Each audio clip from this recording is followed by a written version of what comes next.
What do you do when your multi-million-dollar project fails? Blame it on someone else.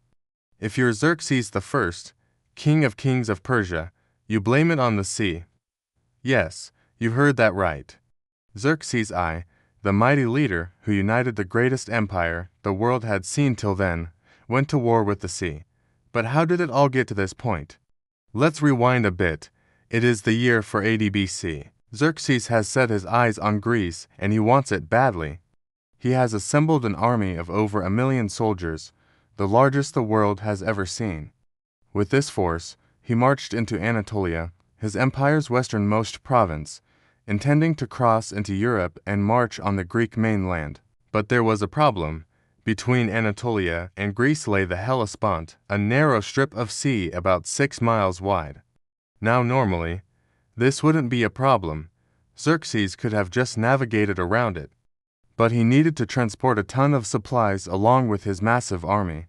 So he decided to build 2 floating bridges across the Hellespont, each strong enough to hold 200,000 soldiers abreast. Now, building bridges wasn't exactly an easy task back then. You didn't have any advanced machinery or materials, so everything had to be done manually. But somehow they managed and the bridges were ready. But just as Xerxes' army was about to cross over, a massive storm hit. It uprooted the bridges, sending them crashing into the sea.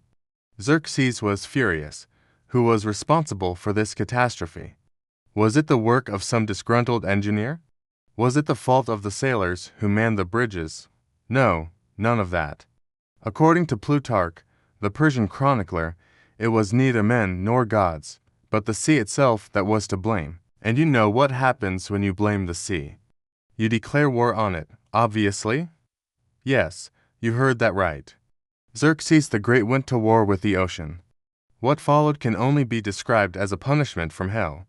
Imagine standing waist-deep in the water, getting whipped by your army's elite soldiers, shouting at the top of your lungs, trying to inflict pain on the very essence of water itself. That's what happened. Soldiers lined up and whipped the sea 300 times with chains and whips, hurling abuse at the unmoving surface. Then came the red-hot irons. Can you imagine the sight of burning metal hitting the water, the hiss of hot metal meeting cold water, the smell of burning wood and ozone filling the air?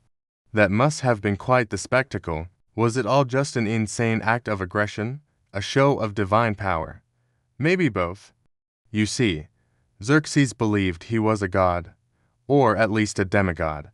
According to Herodotus, after this cathartic punishment, the bridges were rebuilt and Xerxes finally managed to enter Greece.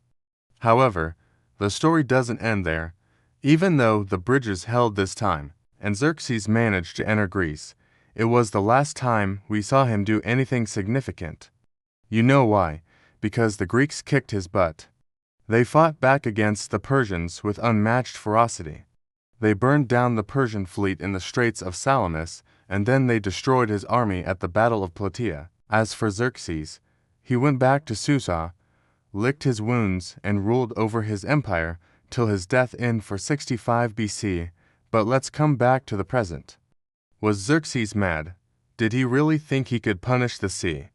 We will never know for sure. Historians debate this event till today. Some see it as an example of divine madness, a reminder of how even the greatest leaders can lose their minds when they believe they are invincible. Others see it as a strategic move, a way to boost his army's morale before the invasion. Whatever the reason, the story of Xerxes' war with the sea remains one of the strangest stories in history. A king versus the ocean. Who do you think won? Let me know in the comments. If you enjoyed this episode, please subscribe. It helps me bring these episodes to more people. Thanks for watching. See you next time.